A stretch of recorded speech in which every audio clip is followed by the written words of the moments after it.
the concept came to me for a book series or a media series called What Your Doctor Wants You to Know, when I realized that I was having the same conversations with patients.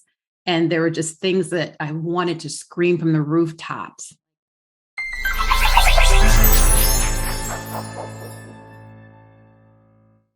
Welcome to DocWorking, the Whole Physician podcast. I'm your co-host, Dr. Jen Barna, and I'm thrilled that you're here with us today. Thank you for listening, and I'm excited to bring to you our guest today, Dr. Virgie Bright Ellington, a physician who has also become an author and has written a book called What Your Doctor Wants You to Know to Crush Medical Debt, a Health Systems Insider's 3 Steps to Protect Yourself from America's #1 cause of bankruptcy. Dr. Virgie Bright Ellington, welcome to DocWorking, the Whole Physician podcast. Thank you so much for having me, Dr. Jen. Much appreciated. I'm excited to talk to you guys. What you guys are doing is good stuff. I'm so excited to speak with you as well. And I am very curious about your story of what brought you to write this book and your experience as a physician.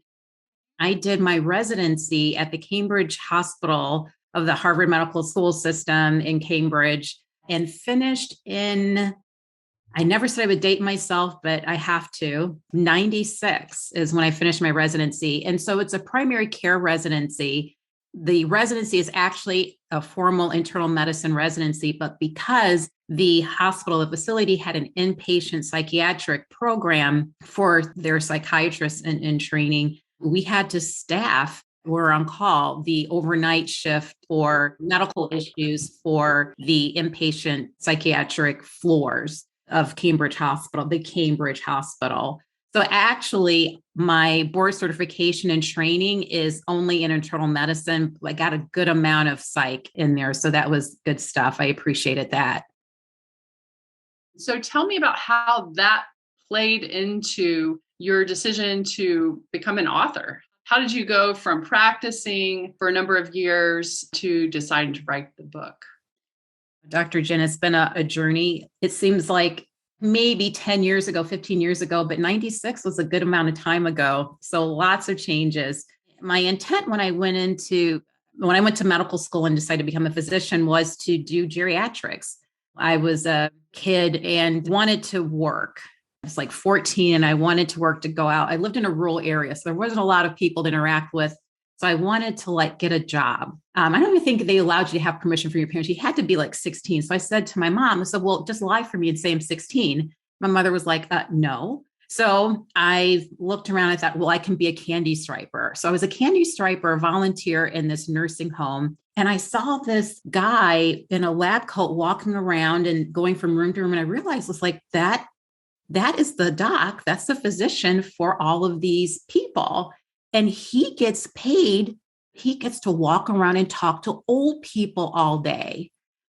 And I thought, ding, that's it. That's what I want to do. Now, I was a kid. I wasn't, and I tell people it doesn't matter what my name is. I'm not the brightest bulb in the building. I was not a bright kid. So I didn't know that there was more to it than just talking to people to become, being a physician. But that's why I went into it. And I thought I was going to be a geriatrician. But in my training and residency, I realized that no one wants to take care of seniors. So I didn't have to take the extra time to do a fellowship and doing, living at fellowship training salary. I could start at a junior tenure attending salary a couple of years sooner. So I just said, okay, I'll do internal medicine. Now the psychiatry was because when I moved away from finished residency, and my husband at the time was finishing his training. We moved to his hometown. It was in Youngstown, Ohio.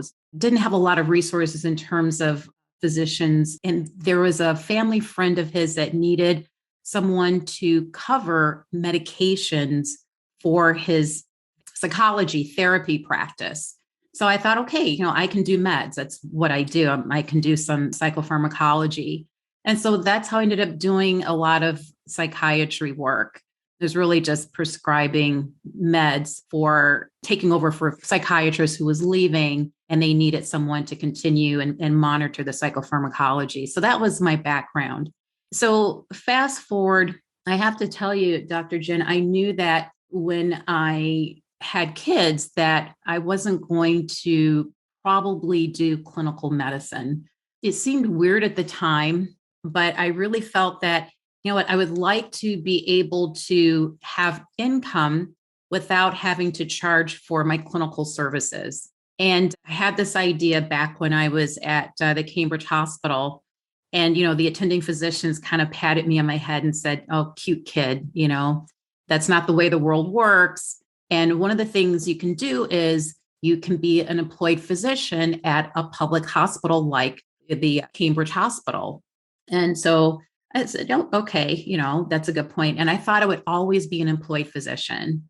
And what I did was make sure that I participated in all of from the very beginning, maxed out my 401k opportunities for a government facility, which the Cambridge Hospital was. It's a 403B. So I always tell folks, max it out because it gives you, while you're busy working, you're going to look up one day, it's 10 years past, and this is grown, or at least you have a stash that you can actually have options, you can do things. So put that as an aside. Fast forward, my kid's dad and I moved to New York City, to Manhattan. There was a position he got there, and our kids were born. I realized, you know what, I really can't I felt trapped working a 9 to 5 or 10 to 6, whatever, in an office every day. And I thought, wouldn't it be nice if I could figure out how to be a physician and use my physician brain and help people working from home? The concept came to me for a book series or a media series called What Your Doctor Wants You to Know, when I realized that I was having the same conversations with patients. And there were just things that I wanted to scream from the rooftops. Like at the time, now this was in the aughts. So like 2000, between 2000 and 2005 or 6, I wanted to tell folks things like, look, ladies, cervical cancer is an STD. Make sure you get your pap smears. It's an STD. So, what your gynecologist wants you to know, things like that. That was actually the first book. The first book was released in early 2009, and it was called What Your Doctor Wants You to Know, but doesn't have time to tell you. And unfortunately, my father passed away suddenly at that time. And all of my plans to do like book tours and all that kind of stuff just kind of went out the window. And I realized my marriage was in trouble. And I realized I was going to have to be head of household. So I had to go out and get a real job with benefits and that kind of thing for my kids who were very young at the time. And that's what I did. And so I worked for an insurance company doing case reviews for what's called appeals. So when I told people that I was going to work for an insurance company to do case reviews, they automatically think you're going to the dark side. And I have to say, this particular insurance company I went to, it was probably the only insurance company that I would work for because I thought they were very honest, upfront, and I just didn't think they were part of the dark side, right? So anyway, I joined this insurance company, and I always tell people, I'm Dr. Maybe. I'm not Dr. No, I'm Dr. Maybe, meaning I joined their appeals department. I wouldn't do UMUR. I just couldn't do that. UMUR is utilization review, utilization and management. So those are the horror stories you hear about with, that's why I say I can't be Dr. No, where they say, no, you don't meet the criteria. No, you can't stay longer. No, no, no, no, no. I just couldn't do it. The department that I joined was the appeals department. And that's why I said I'm Dr. Maybe. So the appeals department is when you have a claim that's been denied by the company, the insurance company, and they say it doesn't meet criteria for whatever reason, and you appeal the decision. And my job is to say, you know what? Oh my gosh, I reviewed the records. You're absolutely right. This should have been covered. Let's get this covered for you. Or, you know what, dude, this is never going to be covered. Just let it go. Just that's not going to happen. Or if next time, if you send us this, or if we're requesting this, maybe we can get it covered for you. Maybe we can support the criteria that's needed to have it covered. So that's what I mean by Dr. Maybe. And I work for the appeals department. And over time, I developed a niche. So I was hired to do case reviews, which is a productivity job. Let's be very clear. At the time when I joined, there was a quota that was on the books that you had to get through a certain number of cases per week. And then they quietly removed it because they realized to do quality work, you have to take time to look at the medical records. And okay, so great. But during that time, over the 10 years I was there, I started to take on a completely different set of responsibilities, which was to teach the enterprise, and particularly the nurses, the clinicians who were doing the frontline case reviews, coding. So I was a coding SME, subject matter expert. And then I got into DRGs, which is inpatient hospital claims, and really loved it. It was awesome.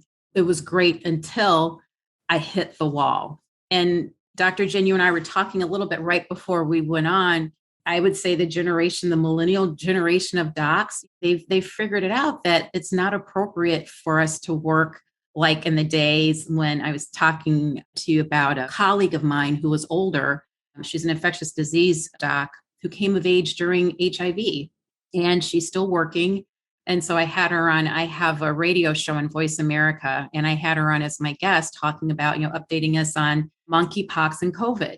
She was talking about the difficulty she's having because she and her colleague that started their practice are trying to retire.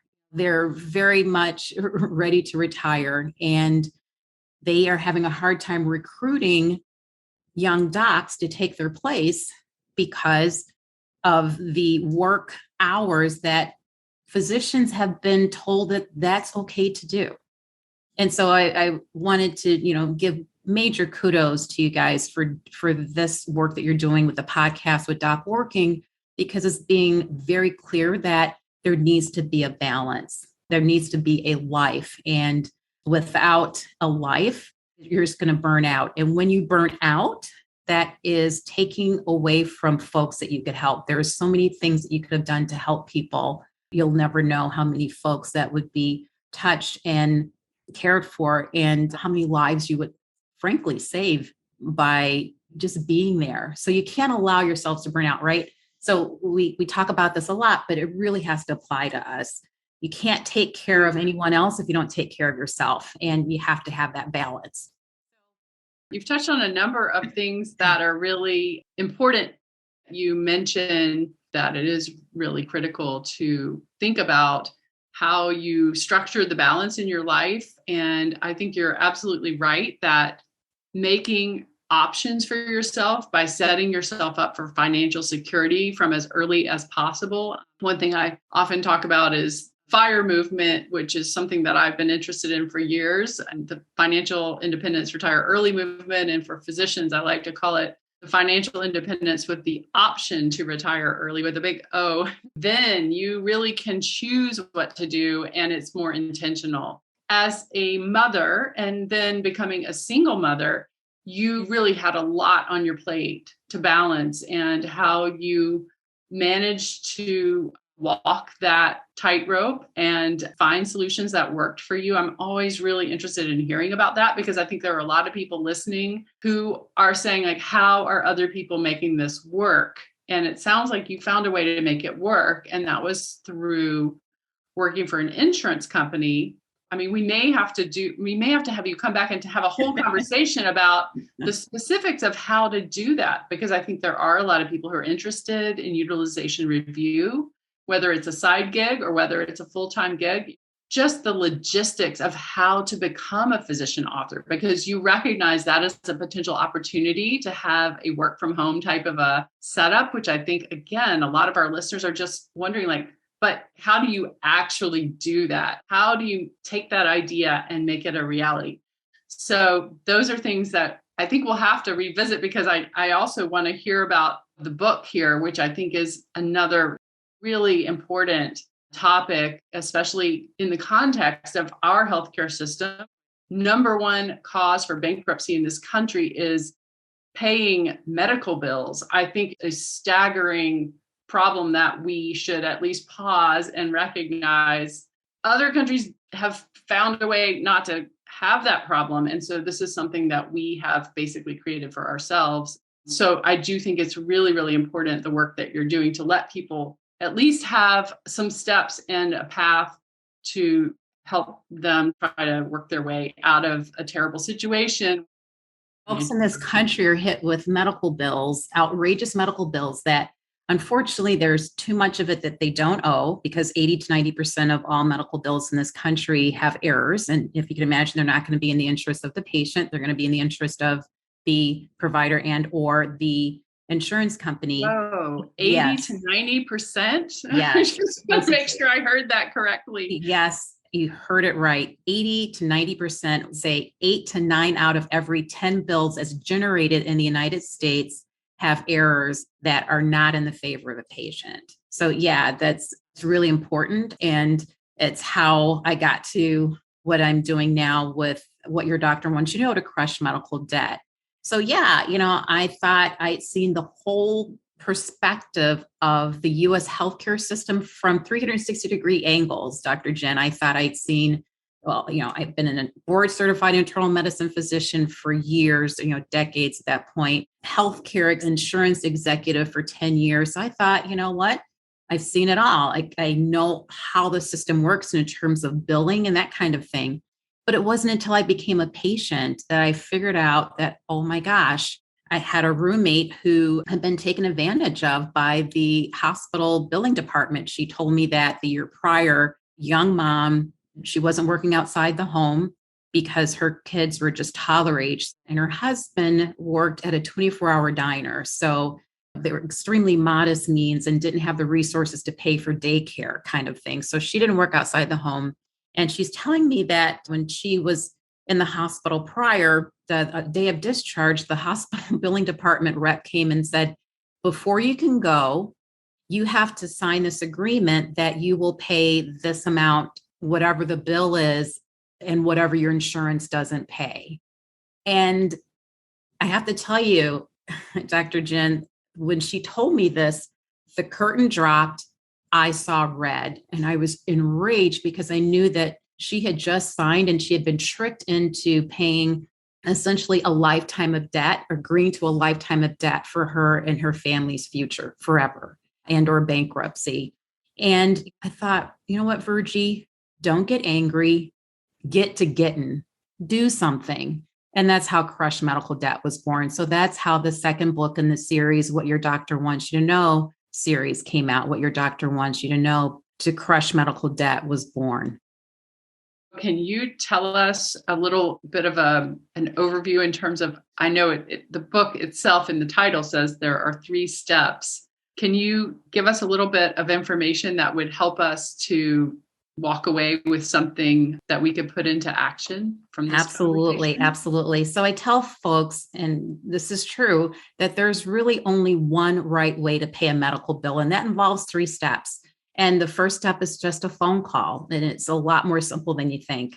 Step 1, pick up the phone and call the billing department or patient accounts department of the provider from whom you got the bill, from whom you received services, and make sure that you ask for a real bill with CPT codes.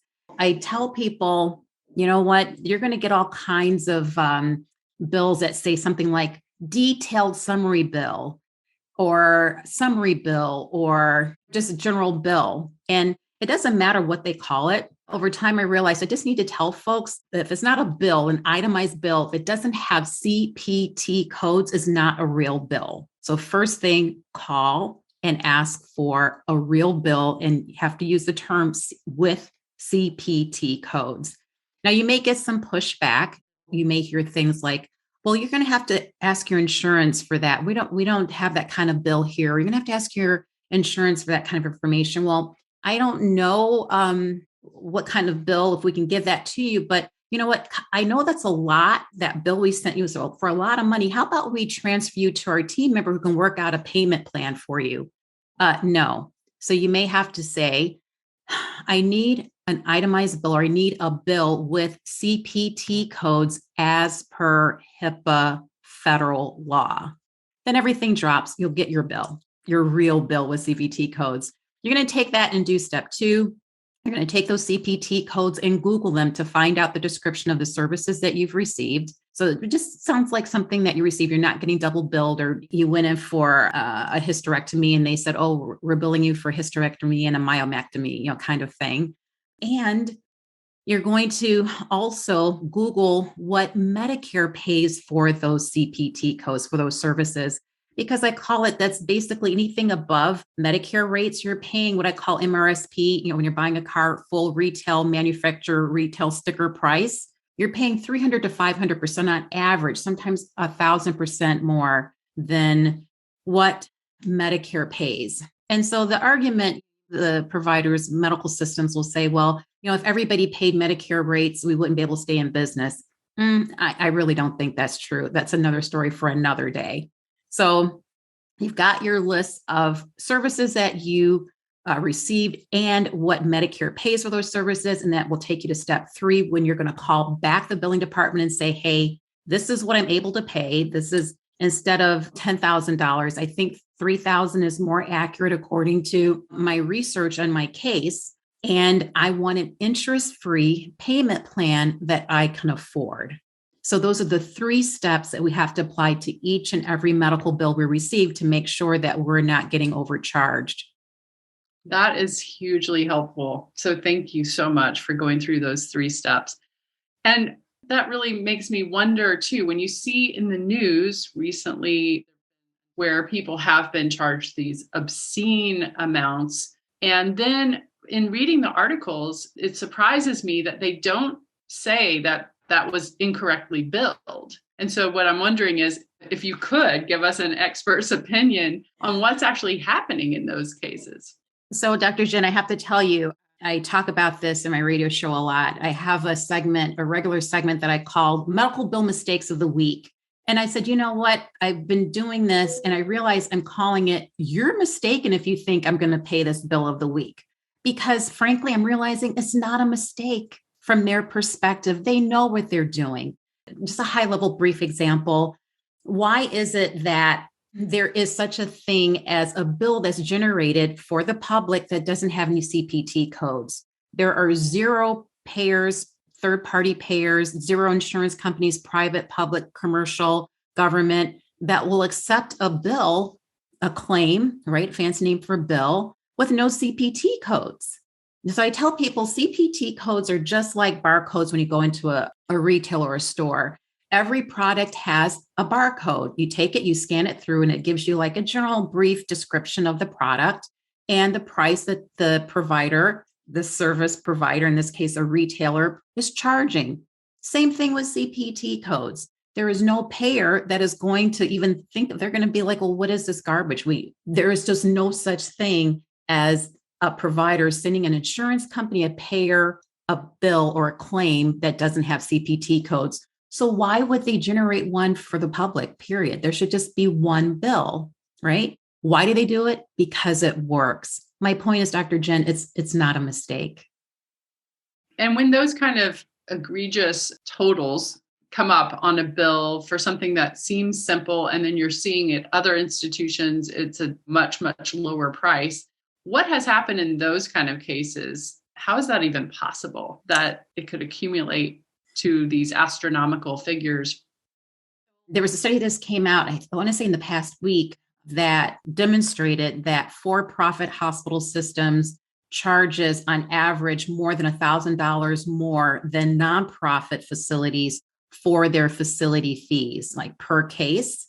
So that just gives you an idea. The difference is essentially what the market, there are some market differences, but it comes down to what the market will bear. It's a capitalist system. It's a for-profit system. And, it's a reflection of the hospitals are caught in the middle of this for-profit system. I have a lot of mottos, Dr. Jen, and one of them is, I never hate a hustler, right? Don't hate the player, hate the game. Well, the providers, the medical centers have to charge their MRSP, their retail manufacturer sticker price, this huge astronomical increase, because they have to negotiate with the folks that run the US healthcare system, which is the for-profit, publicly traded commercial insurance companies. That's the issue. So in order to be able to get their rates negotiated, something that that the insurance company will say, okay, yeah, we'll pay this. They have to create this astronomical rate that's just not meant to be real. It's fictional, so that they have a negotiating point, right? But fast forward for the rest of us that don't have insurance, commercial insurance, they will often send you their full, when you're cash paying, out of pocket paying, they're going to send you their full MRSP, full retail sticker price. So it's an artificial made up number to begin with. And that's why I say, look, go back down to a real number and start at Medicare rates. Some people who are doing this, working with folks to help people struggling with medical bills and the medical financial literacy work, say, you know what, 2 times Medicare rate is a great place to start. I'm like, okay, fine. I think if it's good enough for the government, it's good enough for me. I tend to start at Medicare, but Medicare rate or 2 times Medicare rate is a good place to start your negotiation. The other numbers are fictional, just like the bills that are sent that don't have CPT codes. I think a lot of our listeners, even as physicians, I think this is really helpful information for us. For a lot of us who are either employed or like me, who just prefer to let someone else handle the billing. I don't want to even think about that. I want to treat the patient however I see best and just not deal with that side of it. I think that obviously there are downsides to having that approach, because when push comes to shove, we really don't even realize what might be going on the other side. So some of the things that you've mentioned are eye-opening to me, and I hope they will be to our audience as well. For people who might want to reach you with additional questions and also who want to listen to your radio show, please tell us how people can find you. So you can find me at voiceamerica.com, and we're not doing live shows right now, so you can't call in, but you can email in. Eventually, I think I'll eventually start doing live shows. But in the meantime, you can email me with questions at voiceamerica.com. And you can find me there on Thursdays at 5 p.m. Eastern, 2 p.m. Pacific. And you can find me otherwise at crushmedicaldebt.com. We will also link to the book and to the radio show on the show notes. So if you're listening and you want to come back and click that link, you'll be able to find it in the show notes. Thank you so much for having me. It's been awesome talking with you. And if you're listening and you're interested in learning more about how to put yourself in the driver's seat of your own life and how to prioritize your own self-care in the context of a super busy schedule, one thing I hear all the time is people say, I know I need this, but how in the world do I find time for it? We have created DocWorking Thrive specifically with you in mind. You can make progress in just a few minutes a week. Please check us out, docworking.com. And I really, really appreciate your insights and coming to talk with me about this. I'm excited to schedule some more conversations with you because I think there's so much to talk about here. We have barely scratched the surface on a number of different topics. So thank you so much, Dr. Virgie Bright Ellington, for joining me on DocWorking, the Whole Physician podcast.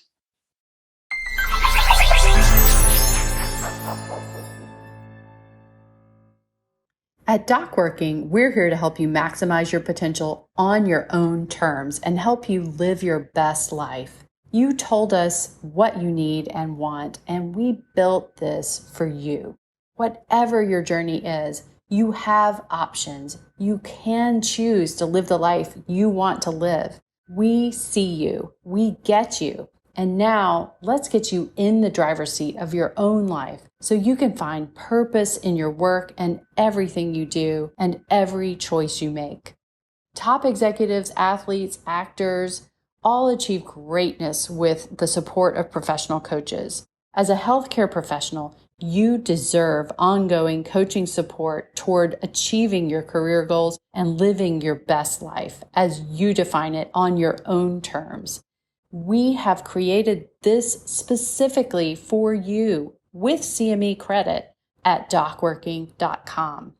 please go to docworking.com and check out our quick Balance to Burnout quiz to see where you are on the Balance to Burnout continuum right now. The results might surprise you. Taking this simple first step may change your life for the better. And until next time, thank you for listening to DocWorking, the Whole Physician podcast.